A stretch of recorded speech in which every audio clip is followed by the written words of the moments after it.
Good. Well, I mean, that's quite the way to start, isn't it?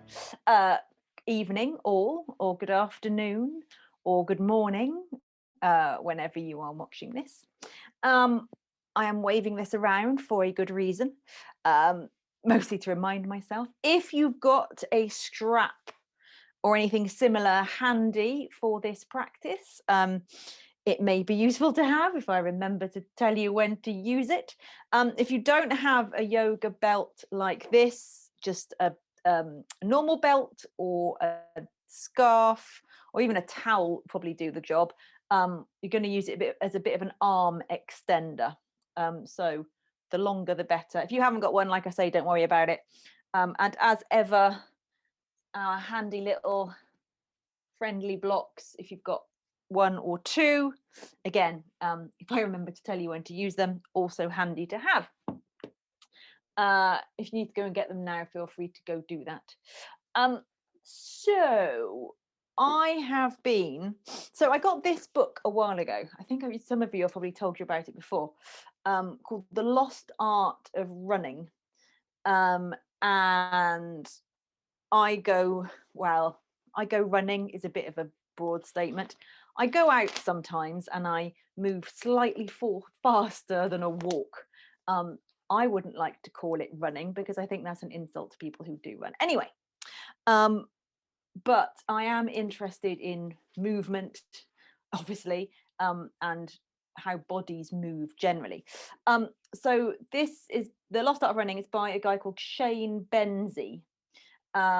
And its subtitle is A Journey to Rediscover the Forgotten Essence of Human Movement. And yes, obviously, it's quite a lot of running stuff in it. But if you have any interest at all in how bodies move, or even if, you look at amazing runners and why do they move the way they do? If you've ever thought of that, like how can a human move like that? When my version of running is so very different. It's fascinating, and it's sort of part narrative of his literal journey across the world to meet amazing runners, and part sort of instruction manual. So it talks you through how he got to the conclusions that he got to about amazing bodies and runners' bodies, but then tells you kind of how to bring some of these skills into your own running practice should you want to. Anyway, highly recommend it. I've read it a little while ago and I've now gone back to it and I'm listening to the audiobook because I don't know about you, but I think for my brain I have to take the same information in lots of different ways for it to stick, or when I read it and then listen to it, different bits kind of resonate with me or stick with me. So fact for the day out of this, he's talking about so it's all about fascia. Won't get into what fascia is, but fascia in your body is basically the kind of the system that keeps everything in place where it should be. So it's the system that holds your bones in a sort of state of potential elasticity all the time. It connects everything, it runs across bones through your organs, it encases everything, and it basically holds a huge amount of elastic potential within your human body. We tend to think of the skeleton as being this sort of rickety thing. I think we have, the image of it hanging off a metal hook, and we think of it as this rickety thing that's very rigid and held, I don't know, in this sort of soggy flesh. Whereas actually, if we think of the skeleton sort of being suspended in this amazing web of elasticity, it's kind of sitting there, almost sort of bouncing in space if we use the elasticity that we've got in our body. And fascia sort of settles into patterns. So if we are spending all of our lives sitting at a desk or sitting in a car or sitting in front of the telly or sitting on our phones, and we start creating this kind of shape, our fascia reforms itself to sort of to settle our bodies in whatever shape we kind of settle in the most. So he says, if you spend however many hours of your day hunched over a desk typing or doing whatever, and then you try and go for a run and you're trying to replicate this sort of amazing upright chest open running stance that you see these amazing long distance runners have, you're never going to be able to do it, or you're going to find it really hard because your fascia is set in this pattern because that's the default pattern that you're in. So my point being, this is exactly the same principle for our yoga practices, because a body is a body, whether you're running with it or doing yoga with it. So one of the things that I always try and remind myself as much as everybody else is,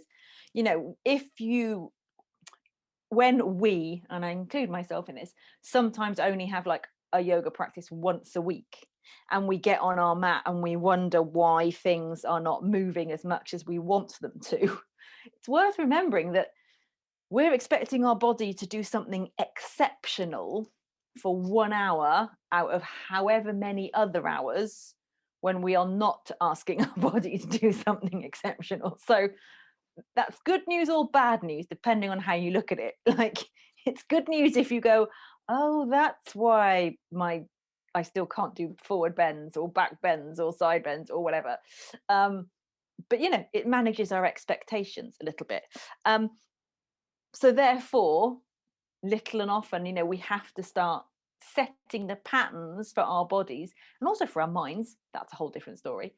The times that we're not on the mat as much as the times when we are on the mat.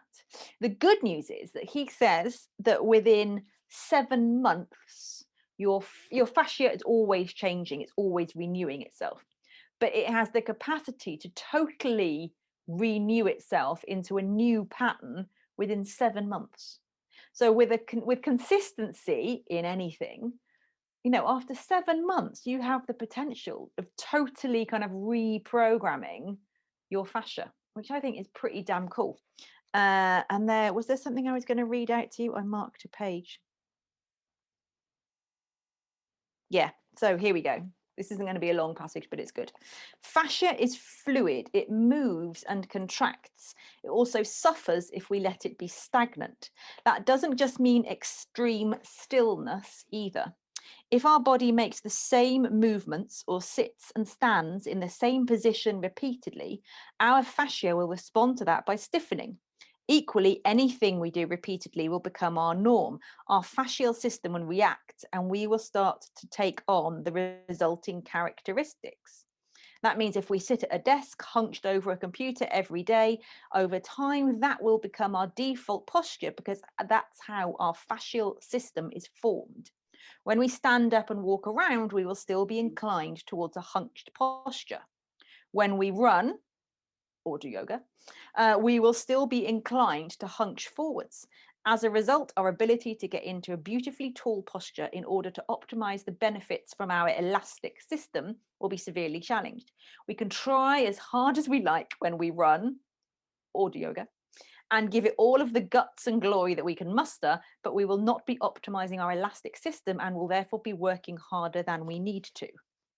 I mean, I could just read you the whole book because it's all incredibly interesting. The point of me telling you about this, we're getting to it. We're thinking about, when we're on our yoga mat, reprogramming, getting in touch, connecting with our systems. We can do so much for our fascia in our yoga practice. We can start to address these repeated physical patterns that we are setting within ourselves. If we are permanently head slightly forward of where it should be aligned with our spine, whether that's because we're looking at a phone, whether our computer's down too low, whatever. Human head, this is my other fact for the day from this book, I believe weighs on average of around 12 pounds. For every inch forwards of the optimal alignment of your head, every 1 inch forwards adds another 10 pounds worth of force on your body to hold your head up. So every 1 inch forwards of optimal adds another 10 pounds onto the effort for your system to hold the head up. I mean, that's mental, right? That being said, if we're permanently like this, for whatever reason, maybe that's a bit of an exaggeration, some days you feel more like this than others, right? We need to start doing this. We need to start doing this so that this can stay stacked. So all of that through today's practice and next week, we're going to start addressing some of this openness here, because when this drops and this starts to close in, this is one of the patterns that we're talking about in fascia that we want to start addressing. Whether you want to become an extreme ultra runner or not, the ability to open here, get broad here, and strengthen here at the back, fundamental in addressing some of the key fascial stuff from here up. Of course, if we're working with stuff up here, we also have to work with stuff down there because we know that everything is connected. It's fascinating. I could go on, but I won't. So we're going to look at opening our heart center, our sternum, energetically quite a sensitive area, and physically quite a sensitive area. So as with all the practices, be kind to yourself and remember that you are beginning to chip away at these patterns in your fascia and persuading it to be different than it has been for perhaps the previous 23 hours in this day. So be kind to yourself. Let's get on with it. Get yourselves sitting comfortably, whatever that is for you. And again, remember, same thing, like we come to sit for this breathing bit of our practice. We want to look all yogic and serene, and we fight with our legs because we are going to sit cross-legged, god damn it, if it's the last thing our knees will ever do. You know, if you haven't sat cross-legged for the other however many hours in this week, I should know how many hours in a week, aren't I? Why do we think that now our knees will go, oh, Meg, you're right, sitting cross-legged now is a really good idea. You haven't asked me to do it for the rest of the week, but now I'm totally going to cooperate. Some bodies do, of course, but mine doesn't. So get yourself sitting however is comfortable and an appropriate request for your body, bearing in mind what you've been doing with it with the rest of the day and the week so far. Then get yourself sitting, and already just looked down and realized absolutely covered in cat hair. Too much information. You wouldn't have known that if I hadn't said it, but as I saw myself picking bits off it, I thought I should mention why I'm doing that. I love her, but oh man, it's just how has it even got there? Anyway, get yourself sitting comfortably, and let us start re-educating, repatterning our fascia from here. So try and find a nice sense of sitting up through the spine. Remember the things we've been working on the last 2 weeks, that axial extension, lifting up through the top of the head, that pattern that we were getting into before doing all of our twists for the last 2 weeks. Let the shoulders drop down. We are in a state of potential elasticity. So that means there is some tension there, but it's not tightness. It's a positive tension. It's the potential within when you get a little pull on an elastic band. Doesn't mean it's tight and fixed, but it needs engaging. So engage your body in this process. Palms can turn up or down. Once you feel like you are settled, you're going to let your eyes gently fall closed and get yourself settled. When you're ready, take a big breath in through the nose and sigh it out through your mouth. And repeat that however many times it feels good. Big breath in through the nose, big sigh out through the mouth. And begin that process of arriving into this space, into this time, onto your mat. get a sense of pressing the pause button on your day. Acknowledging that a whole load of stuff has already happened. Recognizing that there is still plenty of stuff to come. But remembering that here in our me yoga club, it really is all about you. Your mind will wander to all of that external stuff because that's what minds do. But for the next 60 minutes or so, your priority is you. So turn your attention to you. Notice what has arrived with you onto your mat. Notice what your energy levels are like. Notice what kind of mood you're in. Remember, there is no wrong or right way you should be feeling. Don't try and stop or change or control anything. Just begin to connect with whatever it is that's going on for you this evening. Connect to it and see if you can accept it. Remember, that doesn't mean you have to like it or dislike it. It's just accepting it.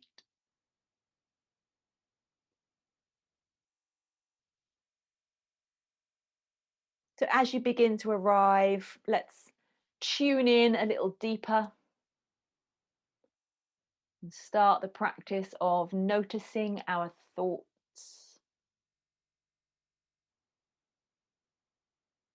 So remember, you are tuning in, noticing the thoughts, noticing whatever is passing around through, up and down, in and out in your mind. And you are positioning yourself as the interested observer rather than the active participant. And you are watching thoughts come and you are watching them go. And you're seeing if you can develop the ability to not become engaged with a thought. You will. And every time you do become engaged with a thought, you notice that it's happened and you take a step back and you reposition yourself as the observer. And that is the practice. And if you're very lucky, your mind wanders very often, which means you have many opportunities to practice. So the more your mind wanders, the luckier you are, believe it or not.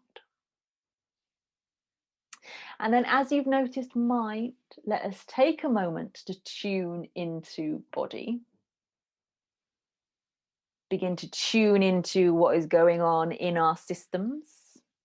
And whilst your tuning system might not quite be detail orientated enough to tune into your fascia, you can get a sense of what's going on in your body just by a little body scan, starting at the top of the head, taking 40 seconds or so to just scan down, noticing if anything feels a little tired, a little heavy, a little achy. But again, not trying to change it or control it in any way, just noticing.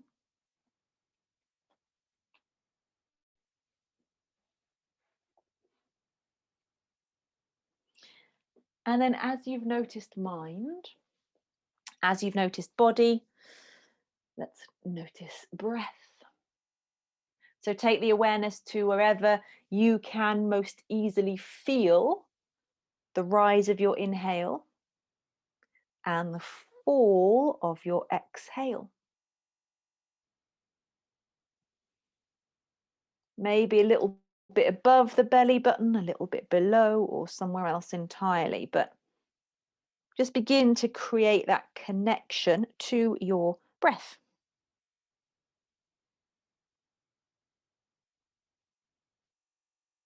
Remembering that the breath is there to help us negotiate with the body. It's there to help you know if you are pushing too hard or beginning to insist that your body does something. But it's there to negotiate with your body. It's there to bring you back into the moment whenever your mind does its wandering thing. So remember that changing anything in our bodies, changing the patterns of our fascia, changing how things move and feel and sit, it is a marathon and not a sprint. It is literally a breath by breath process. But it's a process nevertheless. There is a start, a middle, and possibly an end, but it is always a process. So keep that connection to your breath and either let your hands stay resting where they are or bring them into a prayer shape in front of your breastbone. You can let the head bow and set your intention for your practice. So consider how you want to feel as you move through the poses, how you want to feel when you step off the mat and go back into your day, what you need your practice to do for you this evening. Set your intention, but remain open-minded to the other good, positive stuff that may well come along. With your preferred intention set, you can lift the chin, let the hands come down, you can blink your eyes open. Good. Make your way onto your hands and knees. And our negotiations with our fascia will commence. Hands under shoulders, knees under hips, and straight into some cat and cow, as if you didn't know by now. With the inhale, the spine dips down, chest pulls forward, gaze goes up. Exhale, tuck the chin, tuck the tailbone, arch the back up, squeeze the belly button up to the spine. Inhale, you roll the other way, try and feel broad across the front of the chest. And exhale, tuck the chin and arch up. Keep doing that a few times with your own breath either way. And remember, just as we talked about in our twists, as we talk about in every pose, although we are focusing on opening heart, opening chest, strengthening back, we want evenness through every pose. We want evenness in the breath. So here, as you are working through your cat and cows, try and feel like you are moving evenly along the whole length of the spine.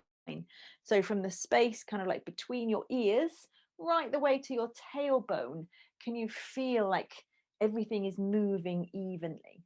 It won't, because the spine has different levels of articulation through it, but find that feeling of at least it moving evenly. Then add a few shimmies, take the belly button around in some circles, try and move the ribs around in a circle. So you can imagine that you are rolling your belly button around the inside of a barrel. Imagine your torso is in a barrel and you are rolling your torso from the back to the sides to the front of the barrel. And you can combine that rolling with the cat and the cowing.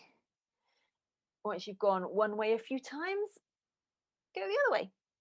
If you're very lucky, you get some quite satisfying cracks and pops every now and again.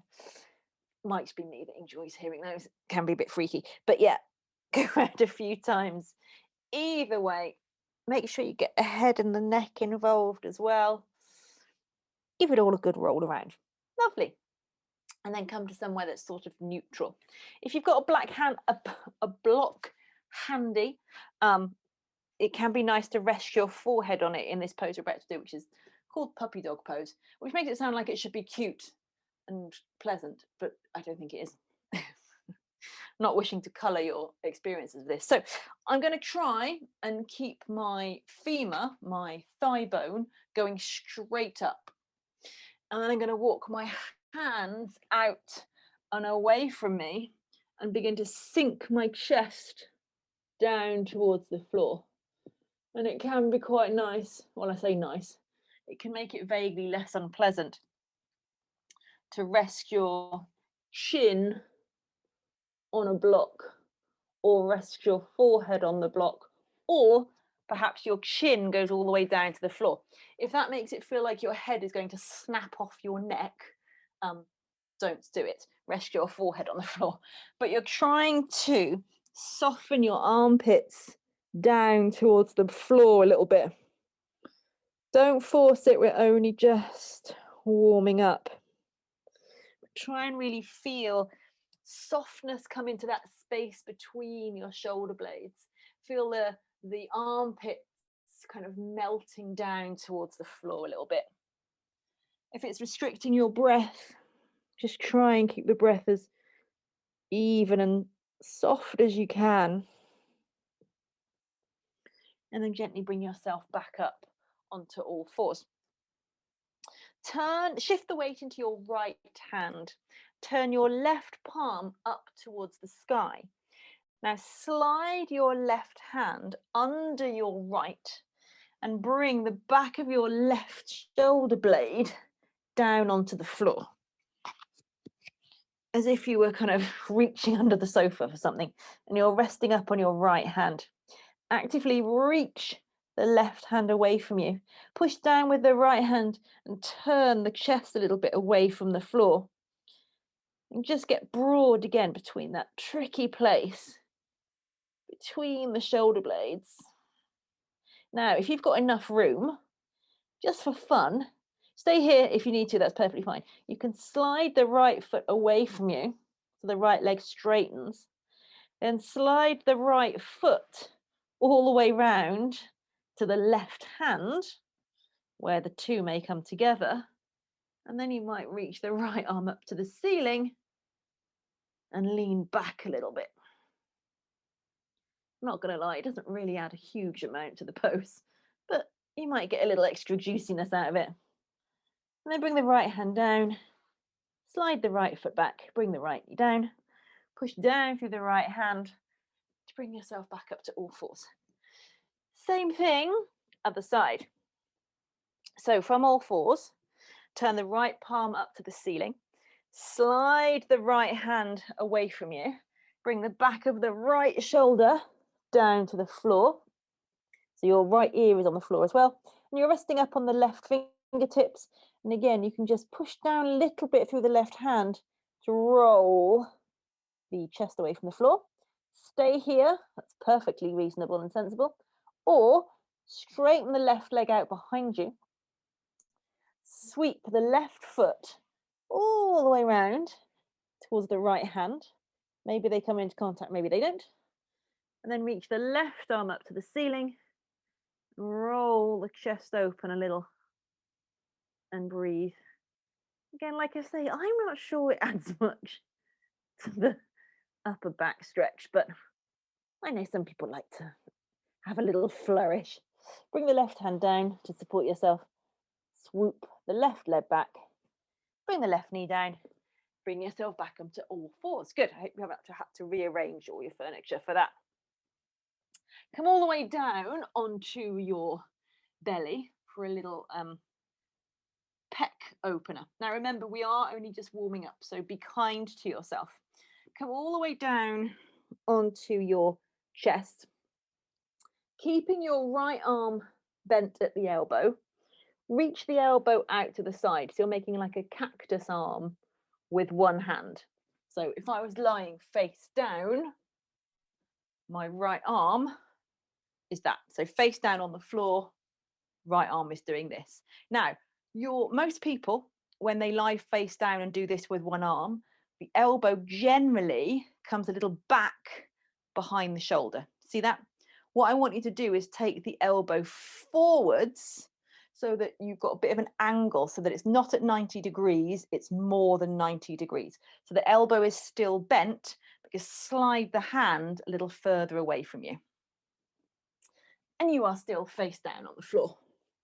Now you are going to, keeping that bent arm where it is, roll onto your right hand side, keeping the head down. And as you roll, you will feel the stretch across the front of the pec, the front chest muscle.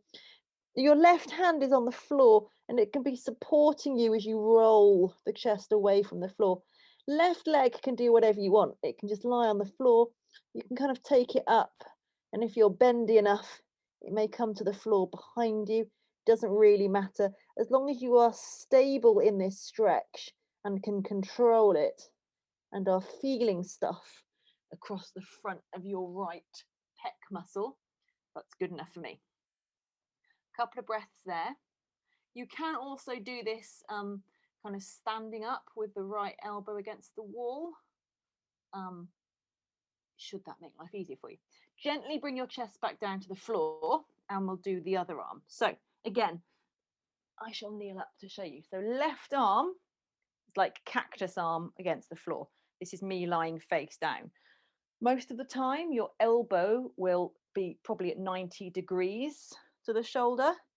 If not, that's not 90 degrees. Your armpit will be a 90-degree angle, or the elbow will actually be a little bit back. I want you to make a conscious effort to slide that left arm forwards just a little so that the angle here is now greater than 90 degrees. Spread the left hand down, spread the left hand wide and push it down onto the floor. Now, of course, you're going to roll the other way. So you're going to roll onto your left side just a little bit, using the right hand to support you. Again, it doesn't really matter what happens with the right leg. You can sort of bend it and wave it around a bit. You can stack it on top of the left. But this is all about finding that nice stretch through the pec, the top of the chest. And again, I want you to do this gently in a controlled way. So whatever's happening with the right leg, make sure you're not just flailing it around in the air, that it is supporting you and increasing the stretch if you need it. Good. Then gently bring yourself back down onto your belly and prop yourself up in a Sphinx pose.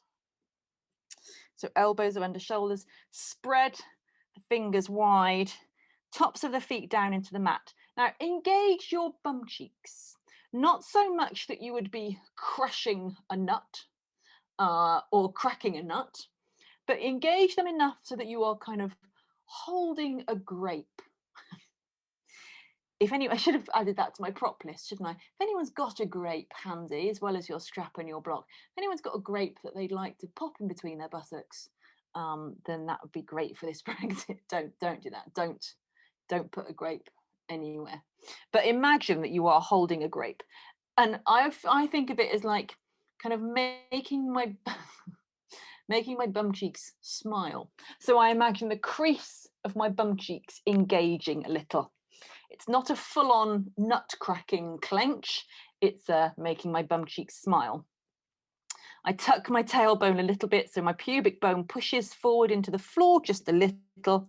Pull the elbows back and send the sternum, your breastbone, forwards and up. Elbows pulled back, bum cheeks on. Engage the legs, switch them on, push the thighs into the floor. Tops of the feet come down. Look up just as much as is comfortable to do so, and keep that breadth between the shoulder blades. And then exhale, come down. Good. Take a locust, forehead on the floor, reach the hands back, turn the palms down. Keep the palms on the floor for now. Squeeze the shoulder blades together, lift the chest up off the floor, but keep the chin tucked. Push the tops of the feet down onto the floor and lift the chest up as high as you can for 3, 2, 1, exhale, slowly come down, push back to your knees, tuck your toes, downward facing dog. And of course, remembering if you think you're not quite ready for a down dog, a few breaths in child's pose. In your down dog, give it a slow walk on the spot. You know the deal by now. Shift from the hips, give them a rock and roll.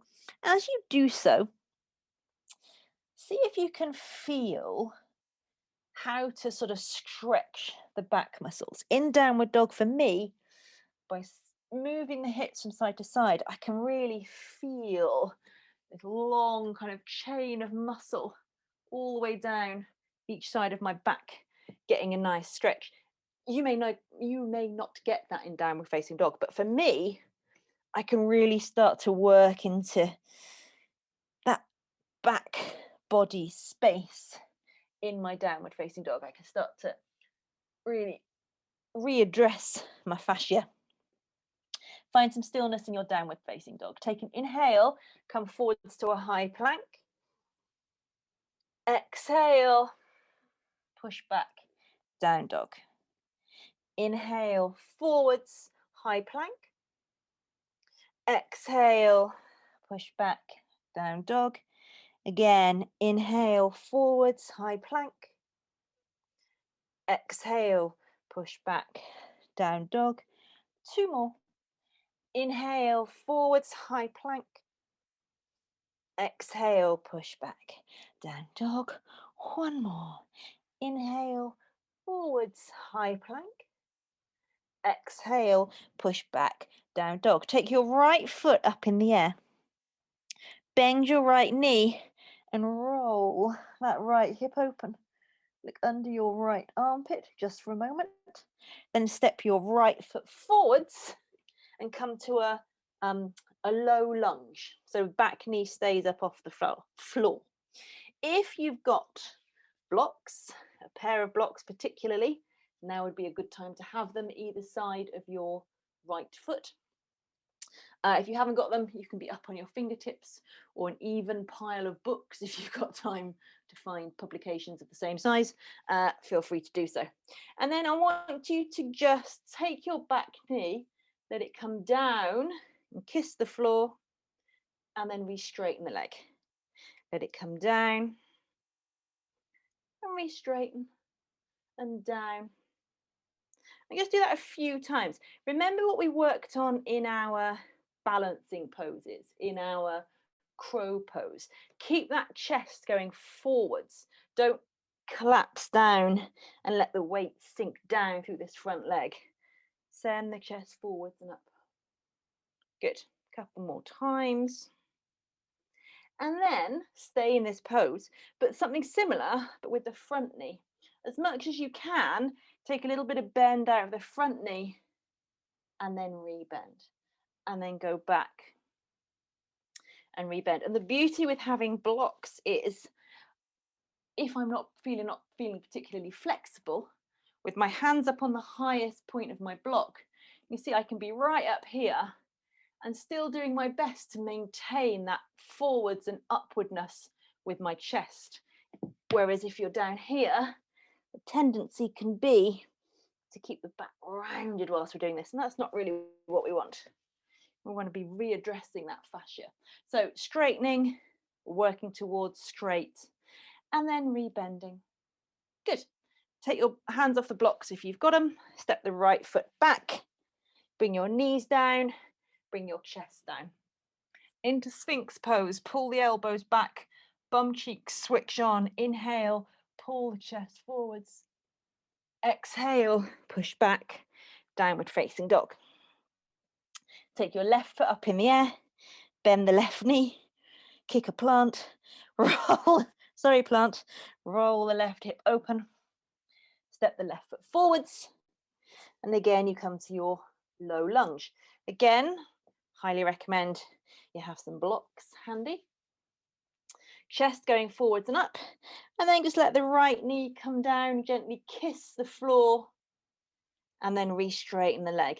And it's literally just coming down for a little kiss. It's not a full-on snog.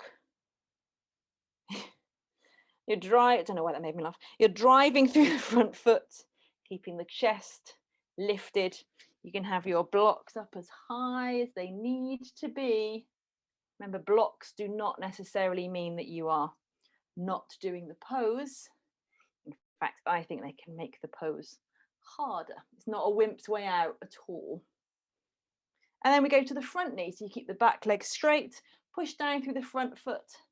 Just work on taking the hips up and back.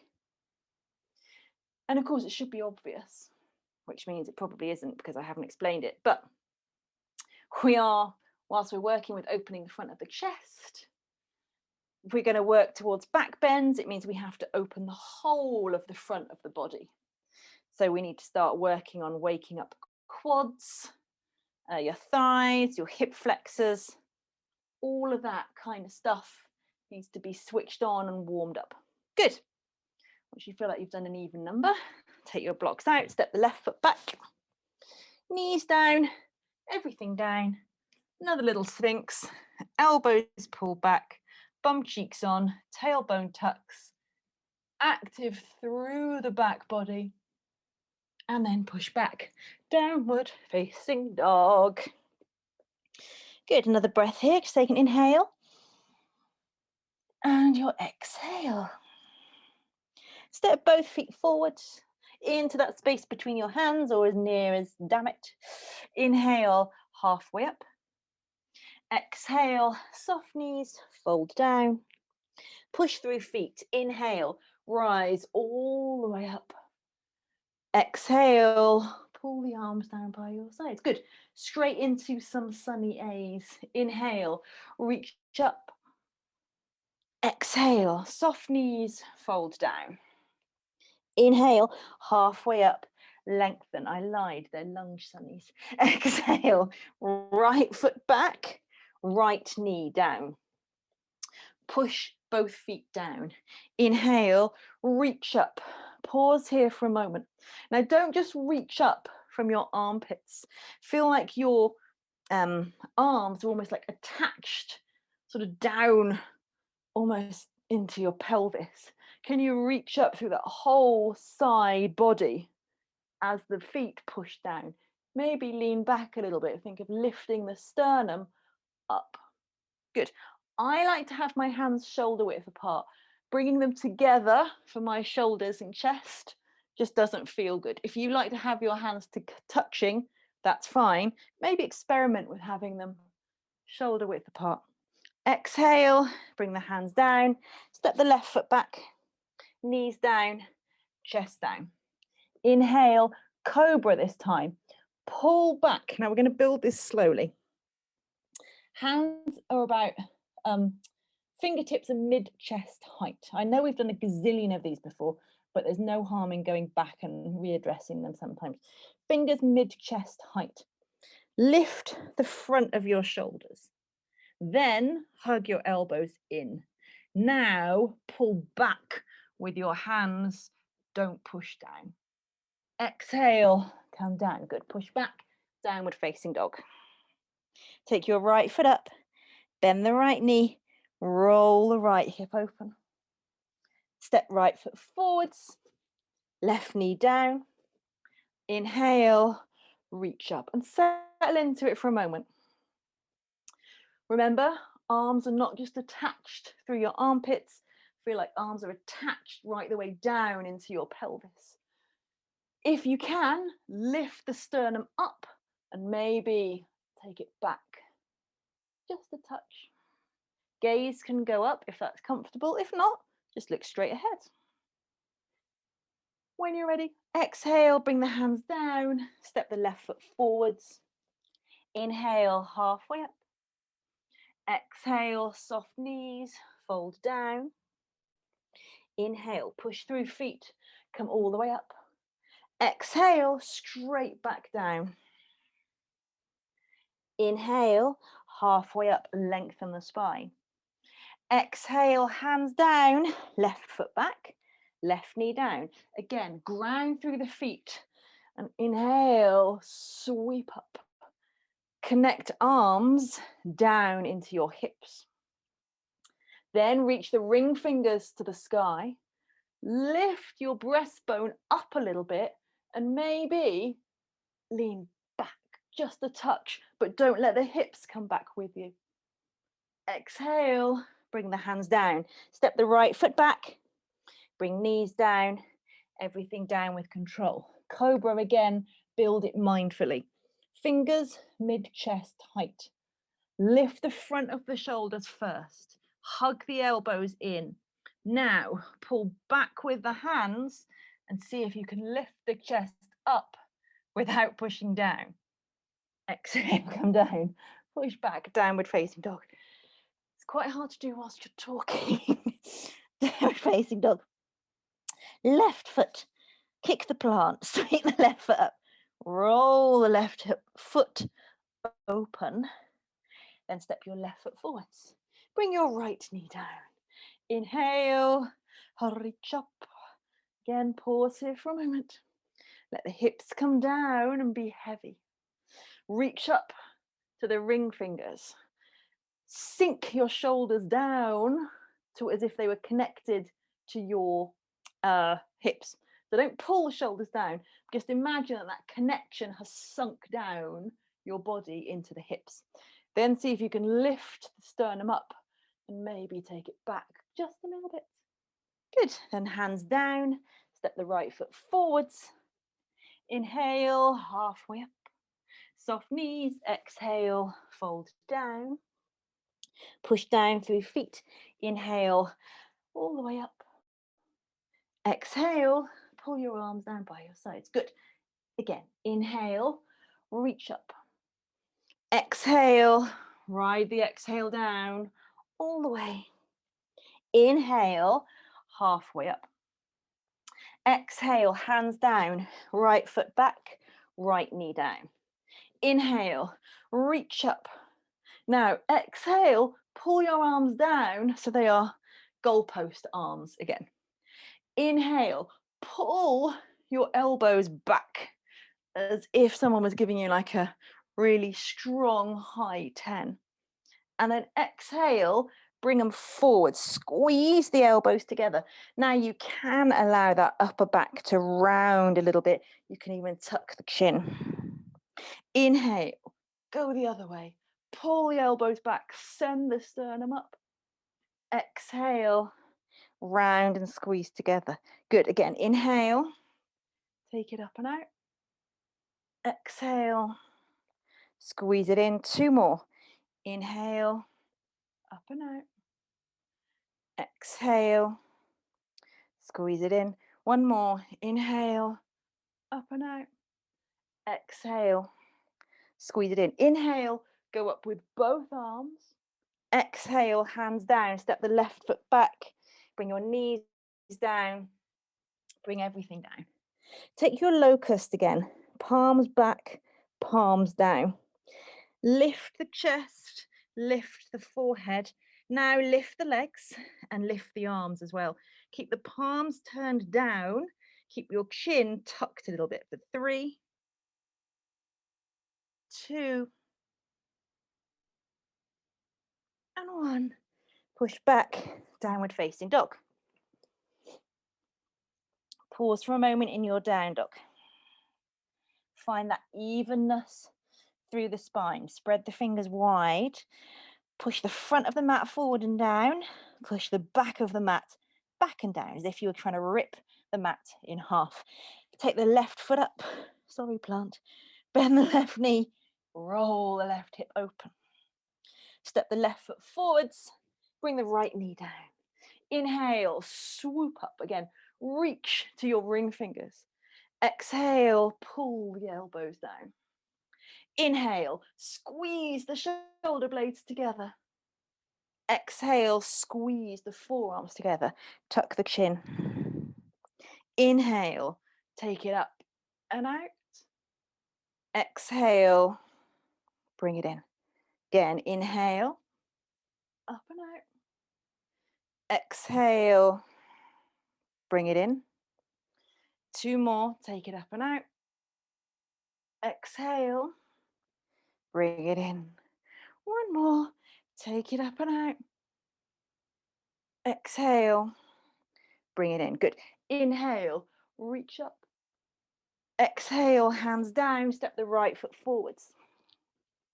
Inhale, halfway up. Exhale, soft knees, fold down. Inhale, push down through feet, rise all the way up. Exhale, straight back down.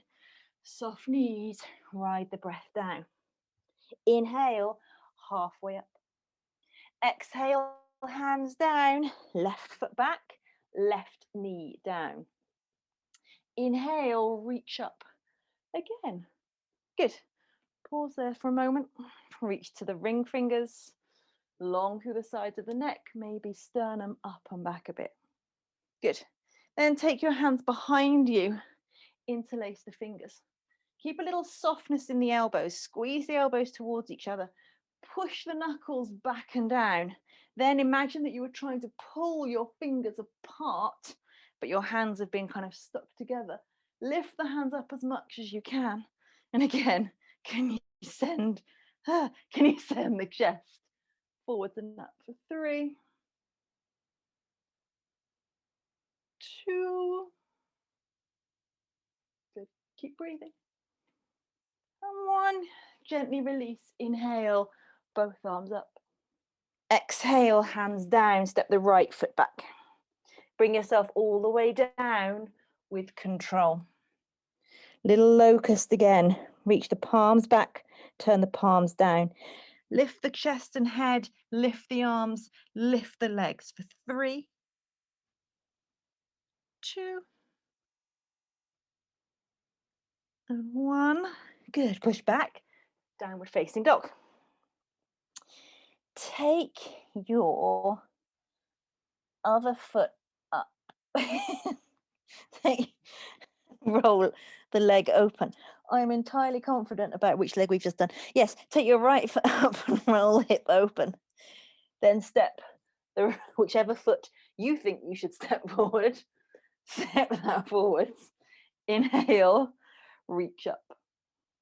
Exhale, hands back and behind you. Again, interlace the fingers.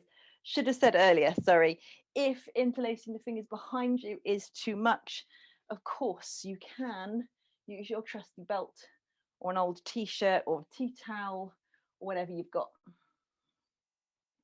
And in fact, even though I can hold my hands together, doing it with the strap actually nice because it feels like it's using a whole different set of muscles. So something to try. Just because you can sometimes do something doesn't mean you shouldn't try doing it another way. Anyway, lift the chest up. Imagine you are trying to rip the belt apart or pull the hands apart.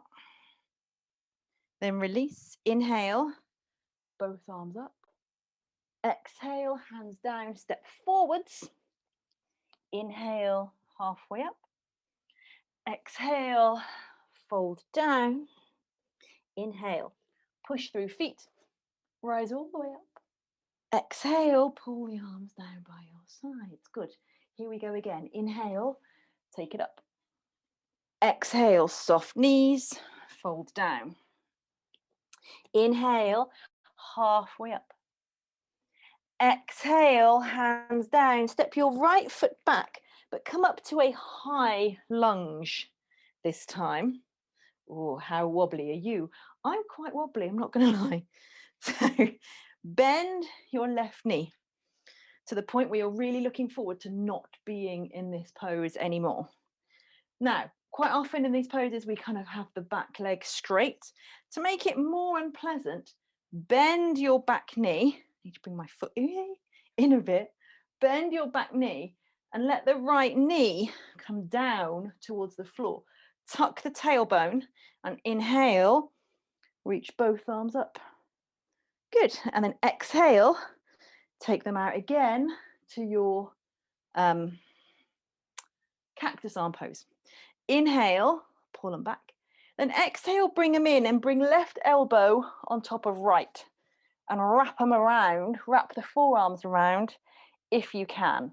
If that doesn't work for you, just bring the left arm across the front of your body and hold the left arm across with your right. Otherwise, left arm is on top of right. Keep that front knee low. Squeeze the forearms together. Pull the shoulder blades apart and lift your little fingers up towards the ceiling for 3, 2, and 1. Release. Straighten the back leg. Take both arms up. Exhale. Hands down. Step the left foot back. Bring your knees down. Bring everything down. Little Sphinx pose. Up on the elbows. Bum cheeks activate. Bum cheeks activate. That's got to be a gift. Surely someone's got to make something saying bum cheeks activate. Tuck the tailbone. Pull the chest forwards. Lift the heart. Exhale. Push back. Downward facing dog. 3 breaths here, especially if that high lunge took it out of you a bit. Pause here. Hit child's pose for a moment or two if you need to. If doing that lunge was too much, of course you can come down with the knee on the floor if you want to instead. Left foot, take it up, roll. No, right foot, sorry, take it up, roll the hip open. Or yes, that's right, step the right foot forwards, come up to a high lunge. What can I say? It's been a long week already. Don't even get me started. Bend the right knee. So again, in our normal high lunge, we would be pushing back through that back heel. But to make it more unpleasant, tuck the tailbone and see if you can drop that back thigh down towards the floor. Inhale, both arms up. Exhale, cactus arms. Inhale, pull the elbows back. Then bring them in. Take right elbow on top of left. Wrap the forearms if you can. Squeeze the forearms together. Get broad between the shoulder blades. Take the little fingers away from your face. Wrapping the arms doesn't work for you. Just bring the right arm across your body and hold it there with the left. Whatever version you're in, hold it for 3, 2, 1. Inhale, release. Reach up and straighten the back leg. Exhale, bring the hands down. Step the left foot forwards. Inhale, halfway up. Exhale, soft knees, fold down. Inhale, push through feet, rise up. Exhale, pull your arms down by your side. Good. We're going to do it again. Oh, such fun. Inhale, reach up. Exhale, soft knees, fold down. Inhale, halfway up. Exhale, left foot back. And again, arrive in your high lunge, she says entirely confidently. Bend the right knee. Tuck the tailbone. Let that left knee go down towards the floor. You'll feel it in the left thigh. Inhale, both arms up. Now interlace the fingers behind the back of your head. Pull your elbows in towards each other. Then lift the chest and take the elbows up and back as if you were trying to show your armpits off to some being in the sky. 3, 2, and 1. Gently come back to center. Inhale, both arms up, straighten the back leg. Exhale, hands down, step the right foot back. Come all the way down with control. Sphinxy Sphinx again. Inhale, lift the chest, lengthen the whole of the front of the body. Exhale, push back, downward facing dog. Again, 3 breaths. And 2.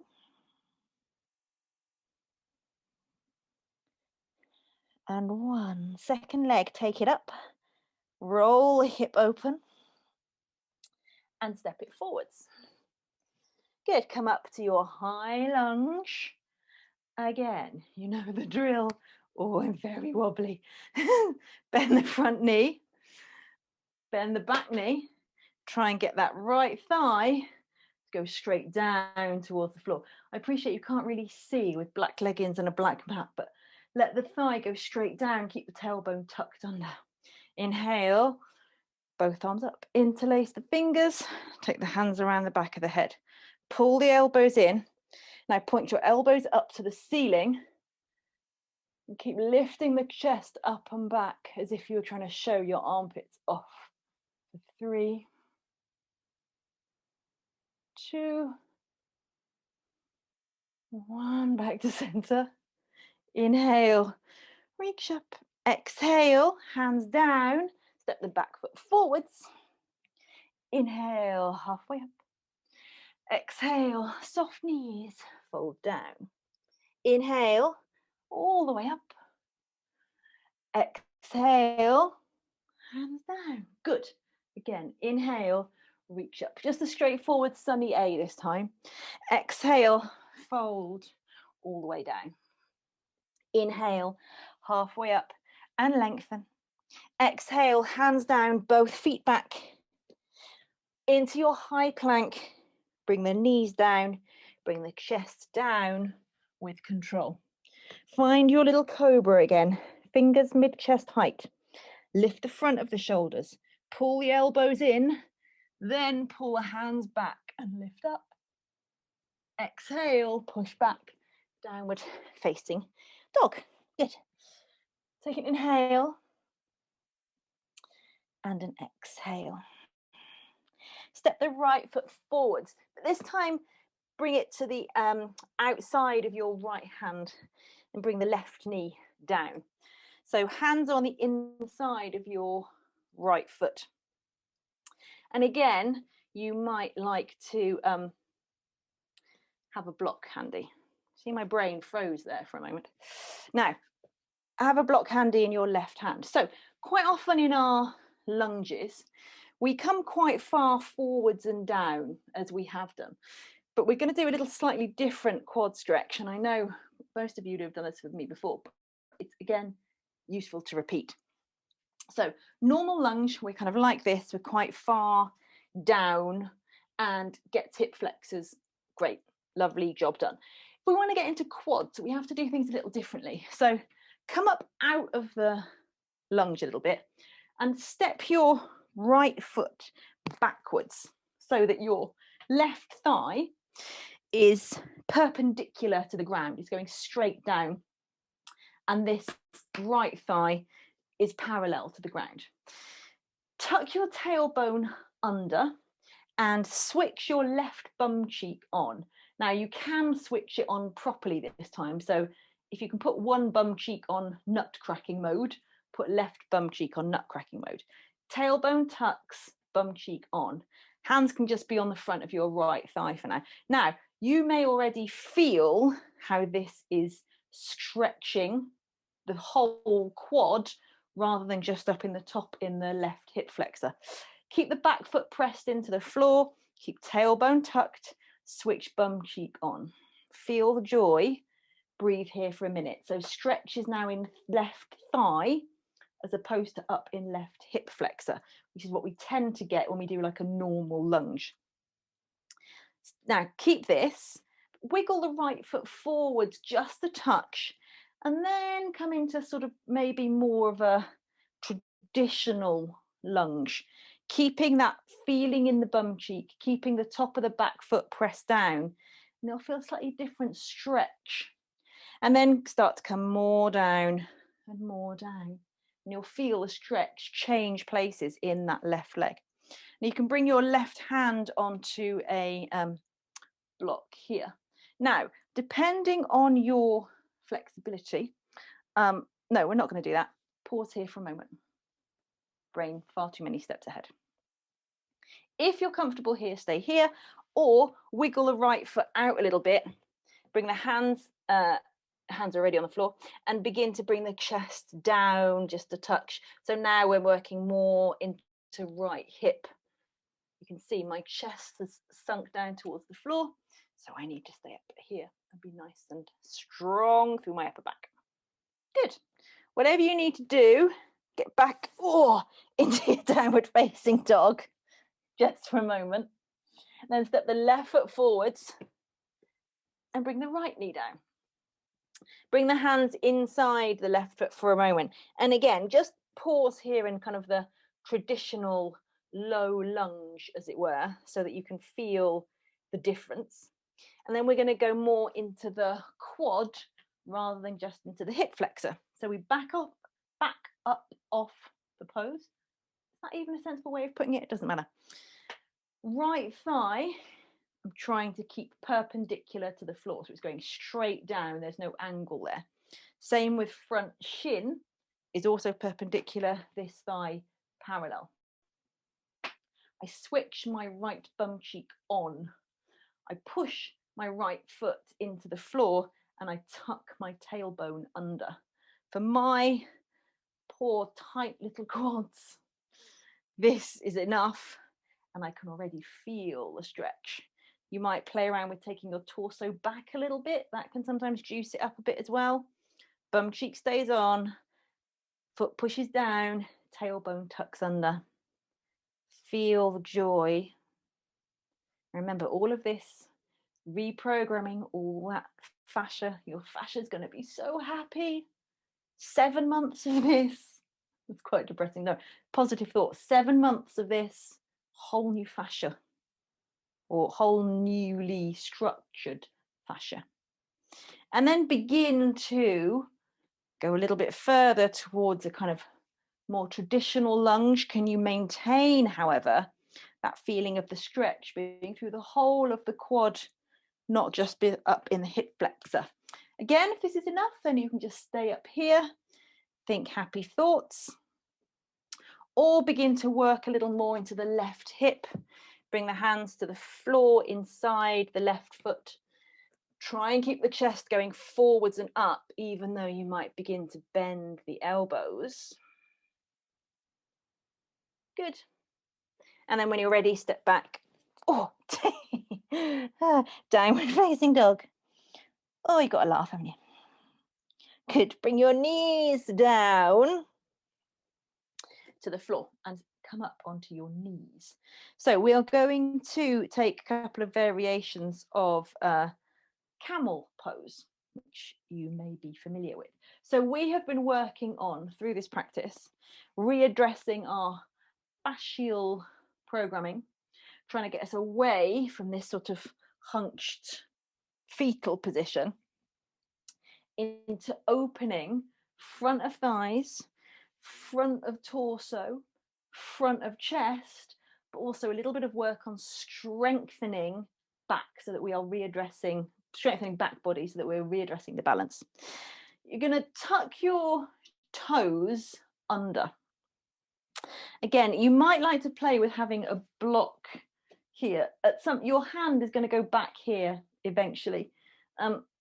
Blocks can give you a little more height if you're not particularly flexible. So if you want to play with putting a block there, feel free. So toes are tucked under to begin with. Now, just like we did when we were doing those quad stretches, just like we did when we were doing bum cheek switching on in our locust poses as well, you're going to tuck your tailbone under. You're going to switch your bum cheeks on. Remember, you're not crushing nuts. You are protecting a grape. You're going to need your core as well. Bad news, I know, but switch your core on. You can give it a little poke if you need to work out how to do that. And then I want you to imagine that you have a hamster wheel in your upper rib cage, in this kind of armpit upper rib cage. Stay with me, because I want you to imagine that your little hamster is running in circles, which will take your rib cage up and back.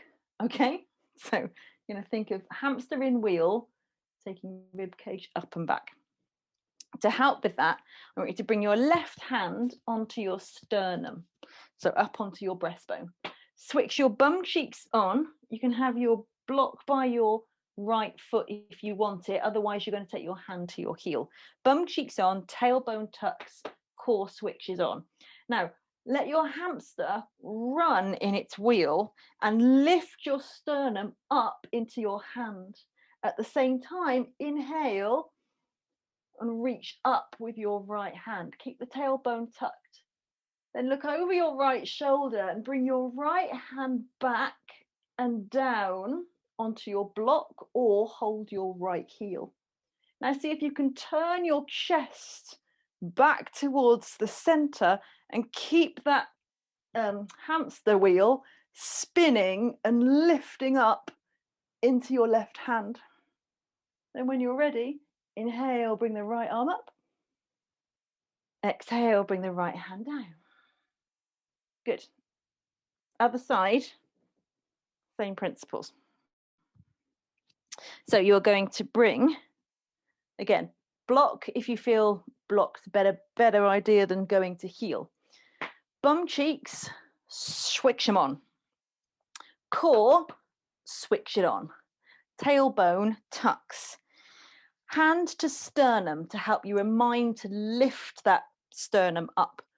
Let the hamsters begin to run in their wheel and lift the chest up into the sternum as the hamsters run and run and run. And then inhale, reach the left arm up. Exhale, reach it back and behind. Either let it come to your block or onto your heel. Keep the chest lifting to the hand, and maybe see if you can turn the chest a little more towards the ceiling rather than towards the left. Good. And then inhale, bring the left arm up, and exhale, let your bum come back onto your heels and pause for a moment. So you can either repeat that again, do one side and then the other side, but we're going to have a go at doing both sides together. So, as you were, if you're super bendy and you're familiar with camel pose, feel free to bust out whatever advanced versions of it you want to. If you know you're flexible and you know that you've got the range, you can have your back feet flat on the floor because that's a little more further to reach. I know I am not that bendy, so I'm going to stay with my toes tucked under. Bum cheek. So switch on. Tailbone tucks. Core, find it, use it. Hamsters, run in their wheel, run in their wheel. You can bring your hands into prayer. Keep lifting the breastbone up into your thumbs. You could even stay here if you want. Then maybe take one hand behind, and maybe you just trust where the other one is. When the hands land, keep lifting your sternum up. Maybe you let the head drop back. I prefer to keep the chin lifted. And when you're ready, without whiplash, inhale. Slowly come up. Exhale. Let your bum come back towards your heels. And pause for a moment, because some of this opening this front stuff up, like I said at the beginning, can be, quite an interesting experience for us in terms of energy and central nervous system and all that kind of stuff. So pause here for a moment and just notice what's going on. Maybe a little bit out of breath, maybe a little bit fired up, maybe feeling energetic, maybe feeling quite the opposite. Whatever's going on for you, just notice it. If you are watching this on repeat, depending on how that went, you might want to do another one. I leave it entirely up for you. We're going to call it a day there, but if you want to pause this, like I say, if you're watching on repeat, add a couple more in. If you know full wheel, of course, this is great build up to busting out a few Urdhva Dhanurasanas, full wheel poses. If you know it, feel free to do it. Otherwise, I want you to gently bring yourself down to lie on your back. And if you've got a block, bring it with you. So come down onto your back. Bring your heels up towards your bum cheek. Bum cheeks. I don't know why I keep saying one bum cheek, both of them. Again, tuck your tailbone under. Push through the heels, and just like we did in camel pose, roll yourself up using the power of your bum cheeks and your core. Now you can interlace the hands underneath you, have a little shimmy on the shoulders, and take a few breaths here in bridge pose. However, if you've got a block handy, you may like to have a little play with a supported bridge. So whatever height works for you, and you take the block and you put it at the base of your spine, not in your lumbar curve. You put it at the back of your sacrum, so at the back of your pelvis. I like to have the block up on the highest level. It can be a little tricky to find out where you need to put it. And then just let yourself take some nice, deep breaths here. So, re-educating, reprogramming our fascia. Yes, it takes effort and mindfulness and awareness, but that doesn't mean to say that a good supported pose every now and again is not just as valuable. So use this few breaths in a supported bridge pose. If you feel like you're all back bent out for the day and you haven't got any more in you, then that's totally fine. But take a couple of breaths in supported or baby bridge. And whenever you're ready with an exhale, slowly roll your way out of it. Take the feet so that they are mat width apart and just let the knees lean up against each other. Bring your hands onto your belly. Let the belly be soft. Any gripping or tightness in the bum cheeks that may be lingering, let that be soft.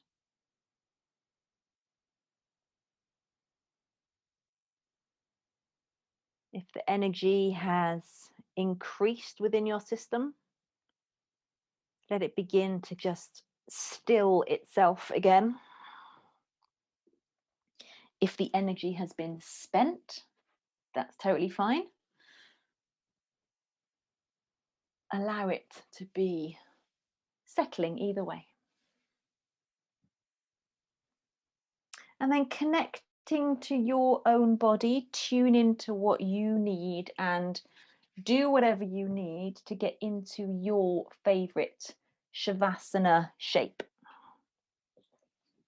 So usually that's lying on backs, feet gently falling apart, palms turn up to the ceiling.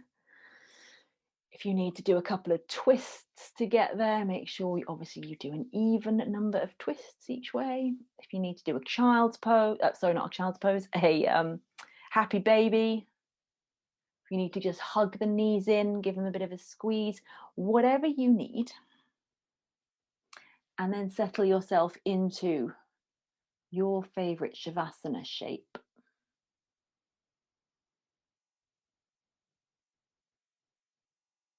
Maybe take a moment to slide the shoulders underneath you. Make sure you are really getting the most out of that newfound breadth you have across the chest. So let the shoulders slide down and a little closer together.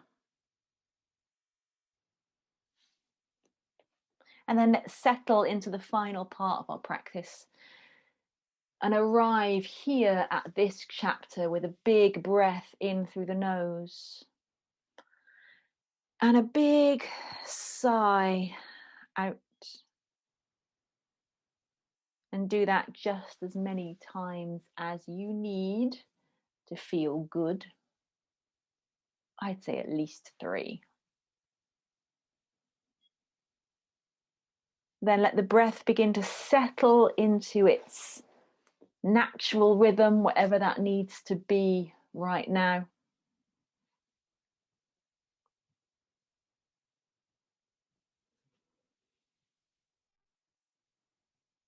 And on your next exhale, allow your arms and your legs to grow heavy.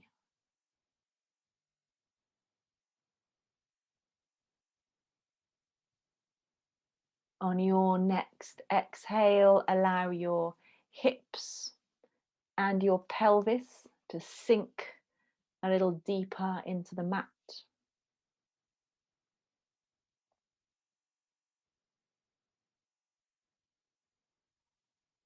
On your next exhale, allow the eyeballs to rest a little heavier in the eye sockets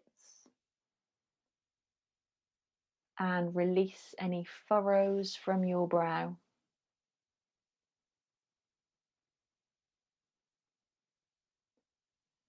Allow yourself to rest here in silence, just a minute or two.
Stay exactly as you are.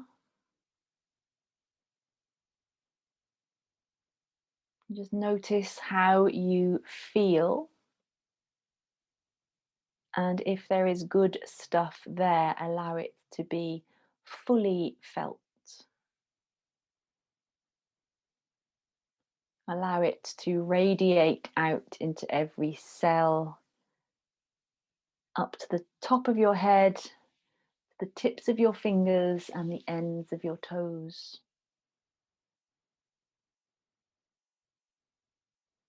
And take a couple of slightly deeper breaths and begin to make your way to your right hand side. Pause when you get there. And then gently push yourself up to a seated position. Hands can be in a prayer shape in front of your breastbone. Head can be bowed. Remember the intention you set back at the beginning of our time together. Remember how you wanted to feel and breathe life back into that intention with a big inhale. And sigh it out with the exhale. Allow the corners of your mouth to lift into a smile and keep that on your lips for as long as you possibly can. And namaste.